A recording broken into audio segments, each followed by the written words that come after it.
जी हाँ, नमस्कार दोस्तों, आप सभी का स्वागत है भोजपुरिया डॉलर में। आज बहुत ही अच्छा लगा देखकर कि खेसारी यादव अपने गानों को शूटिंग करने के बाद खुद पूरे गाने को सुनते हैं कई बार और तब उस गाने को किसी चैनल पे, यूट्यूब चैनल्स पे अपलोड करते हैं। गाने में बहुत ही मिजाजी तरीके से, बहुत ही मस्त तरीके से मज़ा ले के अपने गाने को सुनते हैं और उसके बाद निर्णय लेते हैं कि हाँ, एक गाना कैसा लग रहा है और तब जाके इस गाने को रिलीज़ किया जाता है। मज़ा आता है जब कोई कलाकार अपने गाने को इस तरीके से सुन के और समझ के कि हाँ, ये गाना पब्लिक को कैसा लगेगा, पसंद आएगा या नहीं आएगा।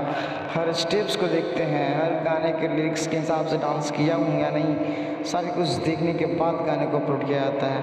ये सब अच्छी बातें हैं। एक गाने बनाने में कितने मेहनत लगता है दोस्तों, आप देख सकते हैं।